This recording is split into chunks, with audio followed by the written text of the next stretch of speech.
Hey everyone, thanks so much to all my awesome subscribers for supporting the channel. It really means a lot and it keeps me going, writing these horror stories for you guys. If you're new, please like the video and subscribe to grow our Creepypasta community. Tonight I've got a scary story about neighbors, a little kid causing trouble in the yard with all the valuable trees, and some seriously creepy stuff that happens after. Stick around till the end to see how it all wraps up. Enjoy.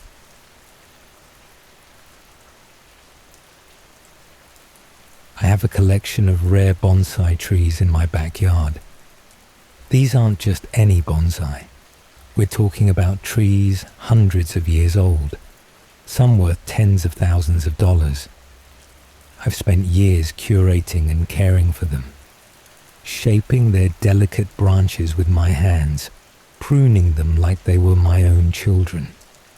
My grandparents started this collection before I was born, and it's practically a family heirloom. To protect them, my yard is encased in a tall cedar fence with a secure gate and multiple no trespassing signs. My neighbor, Amelia, you know the type, has always been a thorn in my side. Her son, Mason, 7 years old, has earned a reputation in the neighborhood for being, well, a little brat. He's the kind of kid who pulls up flowers from gardens just to see what they smell like, or spray paints other kids' bikes when he's bored. Amelia doesn't care. She just waves it off with her usual kids will be kids. 2 weeks ago, I came home to chaos. One of my oldest, rarest bonsai, a Japanese white pine worth over $12,000, was mangled beyond repair, its roots torn out of the custom moss bed, its handcrafted ceramic pot shattered to bits on the ground. When I checked my security cameras, the footage showed Mason climbing over my locked gate to take a closer look. Closer turned into grabbing a twig, which led to him accidentally knocking the whole damn thing over. I was livid. I stormed over to Amelia's house, slamming on the door until she answered. She had her arms crossed, that smug look plastered on her face, and when I demanded compensation, her response was simple. It's just a stupid plant. A plant. My hands were shaking as I tried to calmly explain that what her son had destroyed wasn't just a plant. It was a living piece of history. She didn't care. Amelia had the audacity to suggest that maybe I shouldn't have something so fragile outside if I didn't want it messed with. I filed a lawsuit a few days later for the cost of the bonsai and damages to my collection. Amelia threatened to countersue for emotional damage because I yelled at her in front of her precious baby. I thought that was the end of it. I should have known better. It started with the prank calls. A random, unlisted number would call me at all hours of the night, every night. At first, I picked up, thinking it was something important, but every time there was nothing but static on the other end, or sometimes faint whispering. I couldn't make out what was being said, but it always made my skin crawl. Then there were the noises outside my fence, footsteps crunching in the gravel, the sound of something tapping against the wooden slats. Twice, I ran outside with a flashlight to find nobody there. One night, I woke up to a loud crash, heart pounding. I raced outside to find my cherished bonsai greenhouse had a huge crack running through one of the tempered glass panels. A rock lay just inside, surrounded by shards. Someone had thrown it. The security footage just showed a shadowed figure, their face obscured by a hoodie and scarf. I suspected Amelia or one of her equally entitled friends might have done it. Maybe even Mason himself. When I confronted her about it, she smiled. Actually smiled, like she was enjoying my misery. "Shame about your little trees," she said. "Maybe it's karma." That's when I decided to install motion-sensing floodlights around the yard. For a while, they worked and kept the restless nights at bay. But then things got worse. One night, as I dozed off in my living room, the floodlight snapped on, flooding the fence and portion of the yard with light. I jumped to my feet and grabbed the baseball bat I'd started keeping by the door. Expecting to find Amelia or some vandals, I stepped outside, only to find nothing but stillness. No footsteps, no culprit. Yet, some of the bonsai branches swayed, though there was no breeze. Their shadows tangled unnaturally under the floodlight. It wasn't the lights that got me, though. It was the smell. A sharp, coppery tang filled the air suddenly, coming from the greenhouse. I gagged as I rushed over to check on the trees inside. More glass was broken, not much, just enough to create a draft. And smeared across the floor was something dark and wet. My hands didn't stop trembling for hours after I cleaned it up. I didn't tell anyone about it. Not the cops, not even my lawyer. What could I even say? I told myself it was maybe some sick prank Amelia was pulling, trying to get back at me for suing her. But deep down, I could feel something wasn't right. Things escalated a week later. That was the night I first saw the boy. Or what I thought was a boy. It was just after 3 a.m. and the motion floodlights flipped on again. Bone-tired but furious, I grabbed my bat and stormed into the yard, ready to catch whoever was messing with me once and for all. The yard was empty, or so I thought. Then I noticed one of the bonsai pots in the far corner of the greenhouse was overturned. I frowned.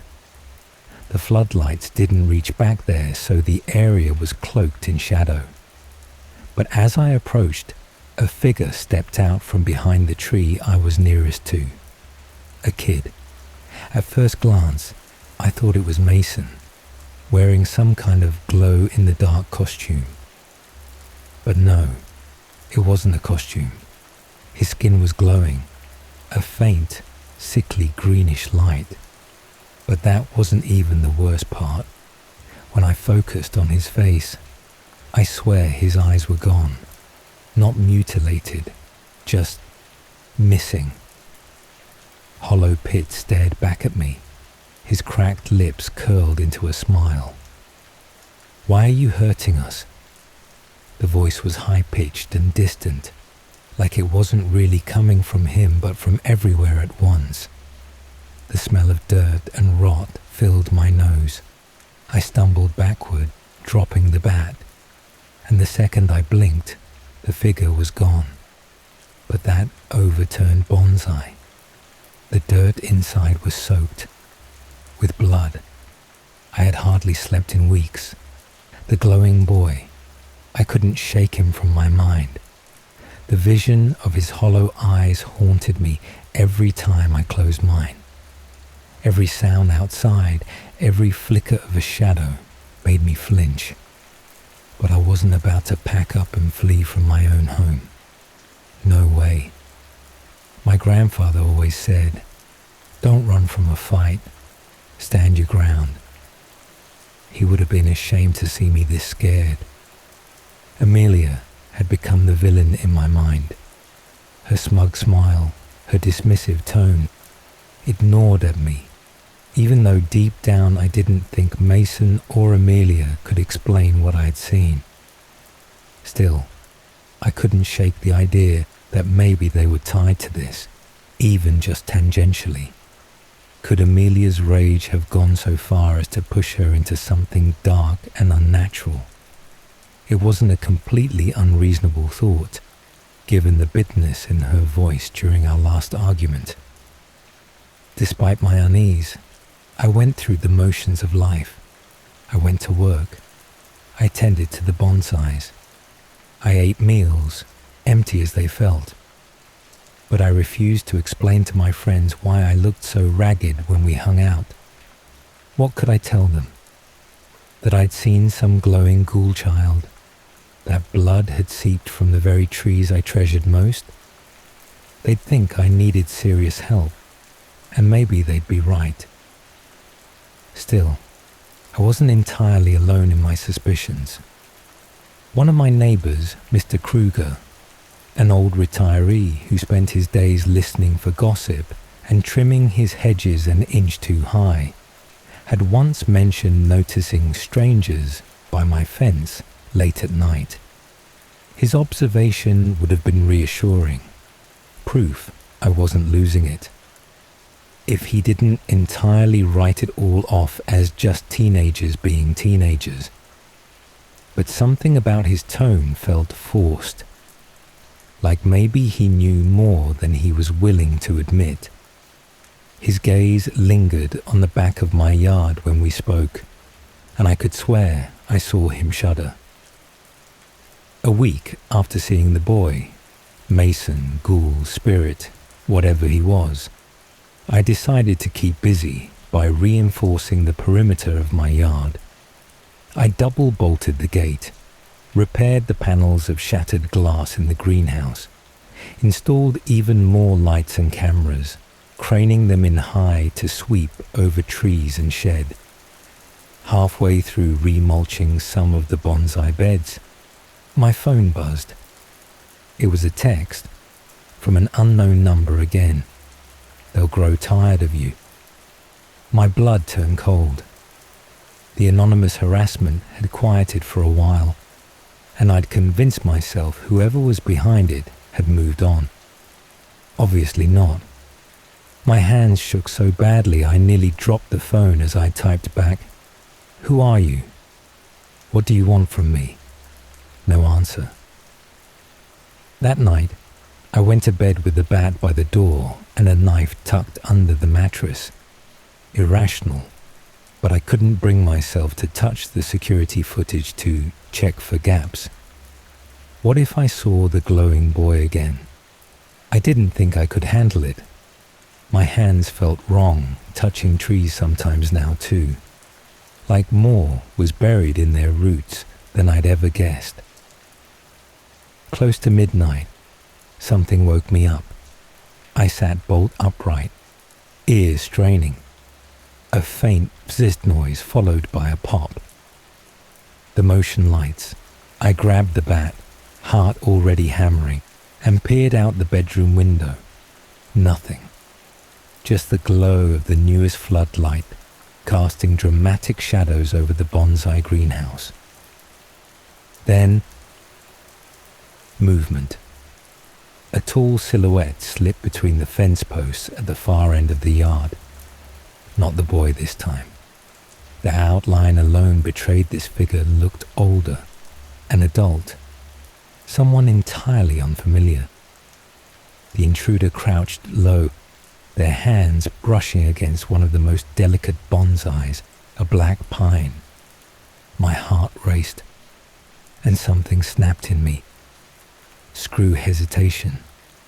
I burst out of my front door, bat in one hand, phone in the other, dialing 911 as I stormed toward the stranger.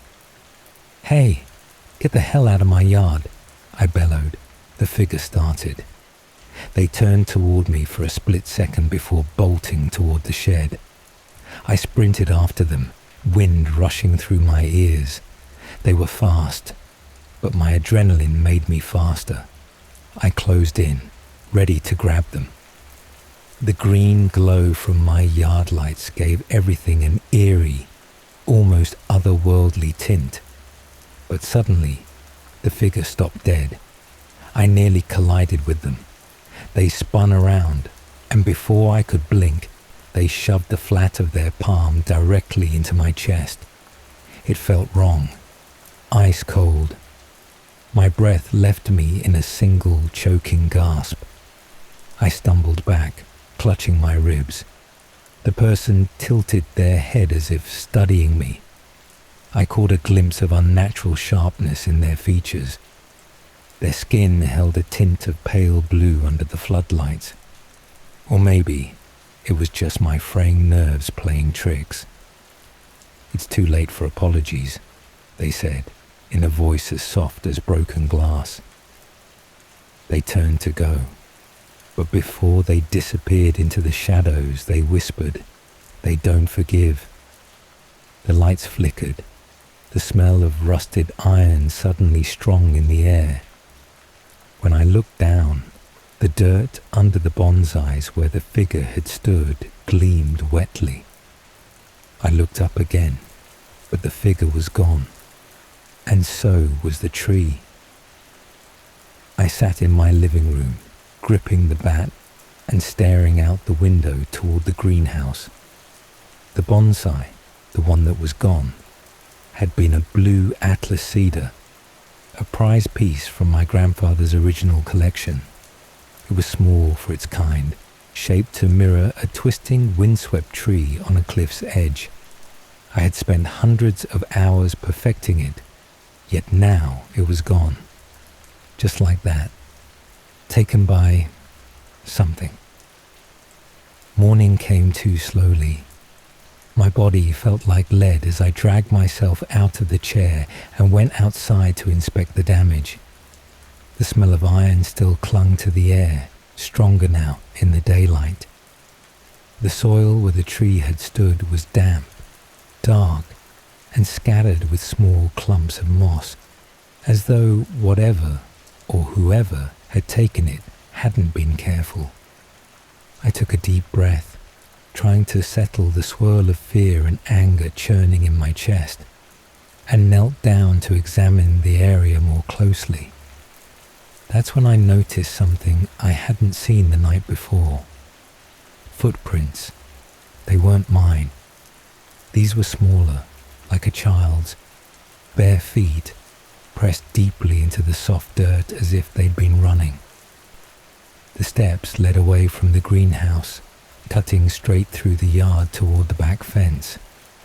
I followed them, gripping the bat like my life depended on it. The dirt trail ended just before the fence, but that wasn't what caught my eye. The motion-sensing floodlight I'd installed on this section of the fence had been smashed. Not torn down or cracked. A clean, deliberate smash, like someone had struck it with a hammer. Tiny shards of plastic glinted in the grass below it. My pulse quickened as I looked around nervously. Whoever, or whatever, had done this was clever. They knew how to avoid being seen. I called the police to report the trespassing, the theft of the tree, everything. By the time an officer arrived, though, the footprints had faded, and the cop, an annoyed-looking woman with dark circles under her eyes, clearly thought I was wasting her time. "Not much we can do about a stolen tree," she muttered, clicking her pen against her notepad. "You said cameras didn't catch anything." "No," I admitted, my voice tight with frustration. "One of the floodlights got smashed and I don't know. I don't know how they did it." She raised an eyebrow, but didn't press further. I hated the way she looked at me, like I was just another story for her to tell at the station. "Call us if you get any more incidents," she said with a forced smile, handing me her card. I didn't bother explaining anything about the glowing boy or the strange figure. What would have been the point? I could barely make sense of it myself. That evening, as the sun dipped below the horizon, dread settled heavily over me. I should have felt safer in the daylight, but I didn't. There was an unnatural stillness in the air, like the world was holding its breath. Sitting on the porch, I stared across the yard at the mangled greenhouse. The bonsais that remained seemed different now, less vibrant, duller somehow. I thought of my grandfather and wondered what he'd think of all this, of me failing to protect his legacy. And then my phone buzzed again. No unknown number this time. It was a picture message. My stomach dropped as I opened it. The image was dark, grainy. A photo of what looked like the missing blue atlas cedar.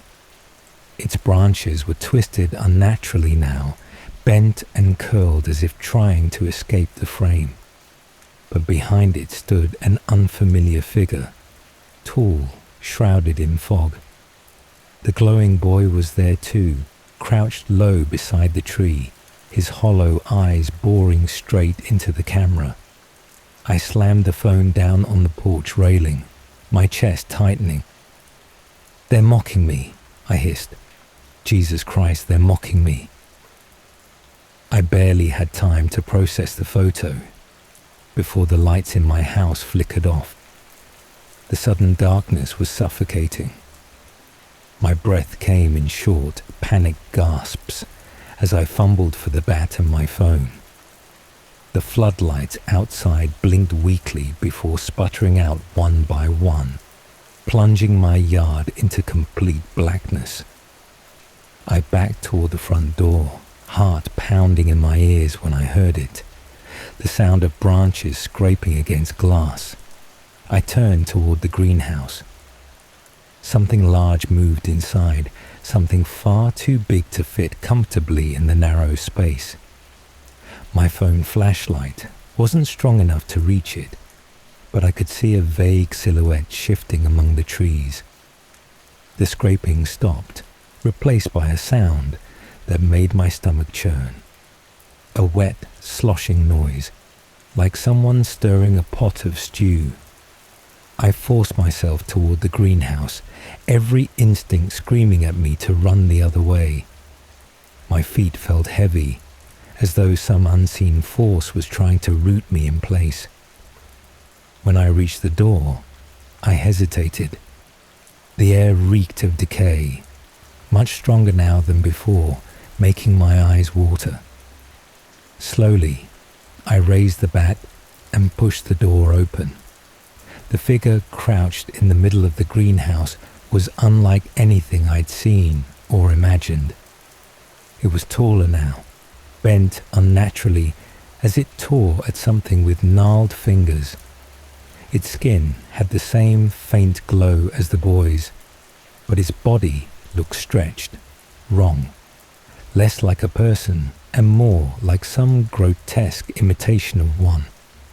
The bonsais were ruined. Whatever this thing was, it had ripped through them like paper, smashing pots and clawing at roots. The blood I'd seen before wasn't an illusion. Dark streaks coated its arms and the floor around it. And then it turned to me, its face twisted into something almost human but horribly wrong. Familiar, sickeningly familiar. "Grandfather," I whispered hoarsely. The creature's mouth curled into a grin that was all teeth, and its voice, his voice, echoed hollowly as though coming from a deep well. "You shouldn't have touched what was buried." My vision blurred as I stumbled back. Buried, the soil, the roots, my family's legacy, all those years cultivating life, nurturing beauty. Had we disturbed something that wasn't meant to be unearthed? Something that demanded retribution? The figure lunged forward. I barely had time to swing the bat before my world went dark. When I came to, the greenhouse was gone, destroyed. The bonsais, the structure, the lights, all of it erased as though it had never existed. My yard was barren, and in its center stood a tree much larger than any bonsai I'd ever owned, its gnarled roots stretching deep into the earth. The breeze made its twisted branches creak, and I swore its shadow moved faster than the wind. My phone buzzed with one last message, no number attached. They've forgiven you, but not forgotten.